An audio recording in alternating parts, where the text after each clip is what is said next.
принципе, снялась она что-то как-то легко. Не машина, а загадка. Гудить, що трактор. Короче, было две задние. Вот, видно лужу.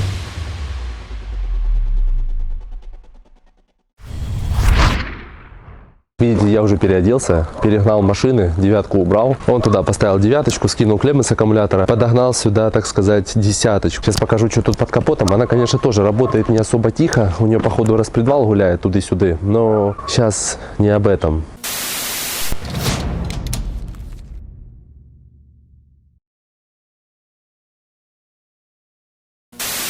Под капотом у нас 8-клапанный моторчик. Понятное дело, все в соплях, все везде. Но к нам обратились не с этой проблемой. Коробка. Сейчас ее надо будет снимать. У меня на канале уже полно видео, как это делается, как это снимается, как это разбирается, как ремонтируется коробка. Если будет настроение, может, что-то поснимаю. Но, в принципе, что тут снимать? Покажу, что в ней уже по факту, что является причиной вылета второй передачи. Не прошло и полугода, я снял коробку. Точнее, прошел где-то час. Машина выглядит теперь вот так. В гараже у меня занято, поэтому пришлось ее поднимать. Подложил. Там кирпичики с той стороны, с этой стороны, козла своего подложил. В принципе, снялась она что-то как-то легко, подозрительно легко. Здесь все очень просто, держится она, как и у всех. Вот она сама коробка, надо теперь ее разбирать. Разбирается она тоже очень просто. На попа ее перекладываете, откручиваете крышку, пятой передачи, вот эти все винты, вот эту, кронштейн, тросы сцепления. Затем надо будет открутить половинки.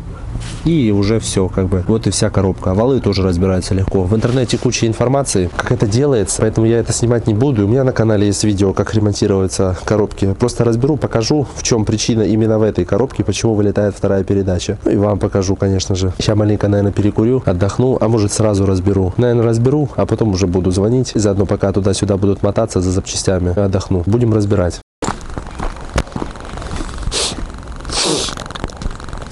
Сопли, бля, сопли. Сопли текут. Ощи грязные. Пока разбирал машину, мне тут дымовую завесу устроили. Сейчас покажу. Листочки палят, походу. Или еще что-то. Там гараж, походу, кто-то себе купил, мусор вычищает и решил спалить это все. Гад. Не очень приятно. Разобрал машину. Точнее, коробку. Нашел я причину вылета второй передачи. Хозяин машины считал, что, может, пружинки там не держат, фиксаторы эти. Не, дело не в них. Дело в самой передаче, во второй. Даже дело не в синхронизаторе. Думал, там пружинки, синхронизатор. Ну, по мелочи хотел, ну, понятное дело, отделаться. Но шестерня второй передачи и муфта с износом, так сказать, ласточкиного хвоста там уже нету. Если приглядеться сюда внимательно, можно увидеть, что вот эти зубчики, вот эти зализанные. Очень хорошо это видно вот здесь. Видно, что они все лысые, абсолютно лысые. Каждая из них. Их стесала, и поэтому передача не держится. Сейчас покажу, как должно выглядеть на нормальной шестеренке. Вот если взять пятую передачу, видно, что ее юзают мало. Видно, что вот эти хвостики все как новые. И на ответной части, вот здесь вот, под синхронизатором, они тоже как новые. Вот и вся проблема. Из-за этого и не держится вторая передача, из-за этого она и вылетает. Муфту и шестерню второй передачи под замену. Тут уже ничего не сделаешь, только новую ставить. Ну, там еще много чего по мелочи. Сейчас хозяина отправлю за запчастями. За кадром уже приехал хозяин, привез мне все нужные запчасти. Все у нас уже для сборки есть. Сейчас покажу, что купил, что я, так сказать, приговорил к замене. Опора стойки. Вот эта опора мертвая. Карданчик Калина, шарнир привода КПП. Я его тоже приговорил, его поменяем. Муфта второй передачи. Сама вторая передача. Синхронизаторы останутся старые. Прокладки на коробку и пробки фиксаторов передач. Мне нужна одна. Коробку я уже подготовил. Сейчас буду собирать вторичный вал. Две половинки коробки я отмыл снутри.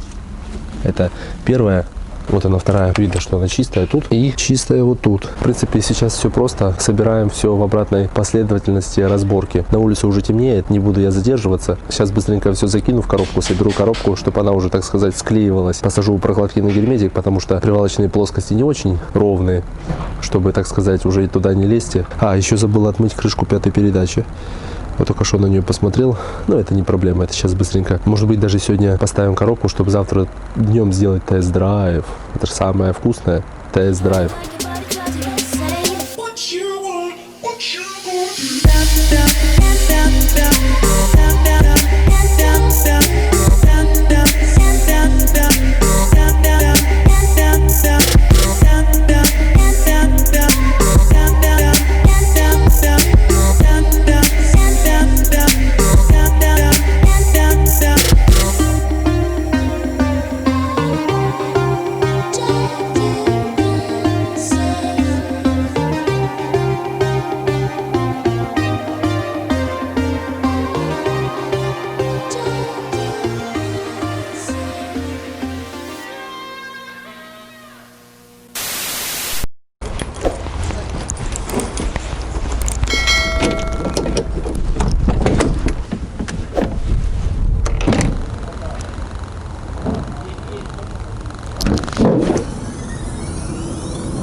Это уже следующий день. Вчера вечером, точнее уже ночью, так как уже зима и темнеет быстро, в 5 часов уже темно, я до 5 часов успел собрать, потом братан подскочил, и мы вечерком закинули коробку и поставили ее уже на машину. В принципе, без особых проблем, все работает хорошо, единственное только то, что мы немножко с кулисой, когда ее регулировали, короче, было две задние.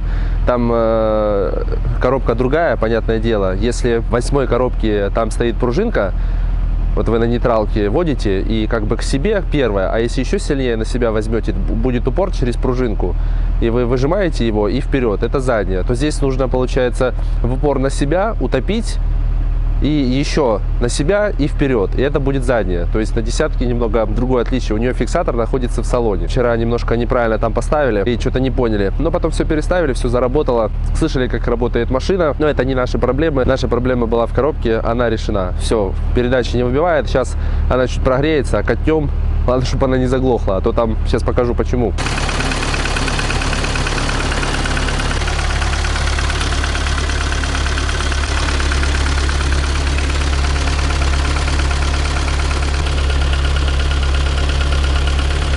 Такая вот у нее проводка, она уже давно сгнила, ее только выкинуть можно. Там намотали непонятно чего и куда. Вчера, пока вот коробку снимали, провода, понятное дело, шурудили, и что-то она, короче, перехотела заводиться. Ну, эту проблему мы решили, это надо полностью новую подкапотную косу покупать, и будет счастье. Гудит, что трактор.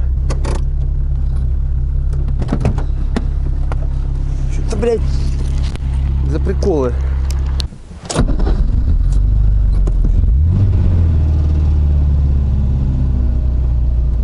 Да, сидеть здесь, конечно, неудобно. Видно, как чувствуют себя сиденья, но они не регулируются. Ну что ж, прокатимся.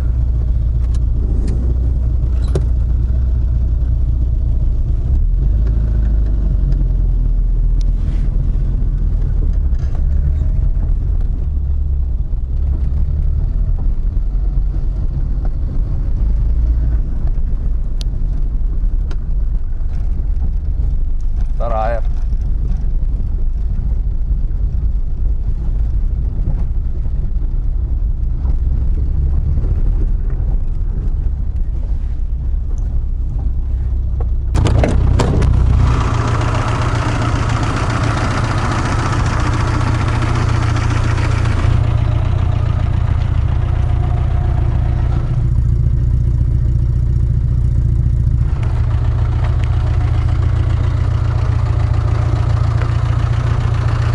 Ну, как вы видите, машина работает. В принципе, что тут еще показывать? Вот такая вот машинка, конечно, подушатана. Мне нравится с такими машинками возиться. Первая.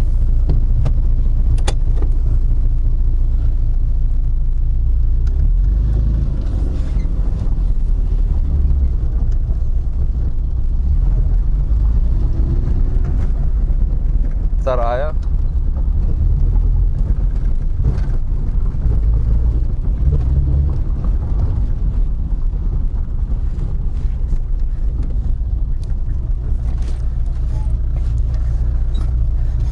Вот о чем я говорил. На себя, вниз, еще на себя и задняя. Даже ручник работает.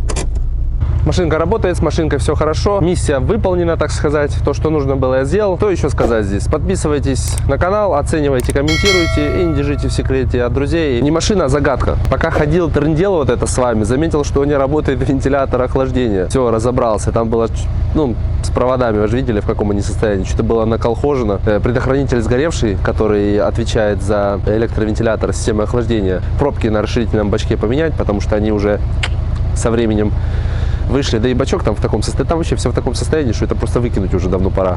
Сейчас дождемся включения вентилятора. Но здесь он включается в градусах на 100, даже выше, мне кажется, потому что, ну, чувствуется. и видно это. В общем, сейчас подождем.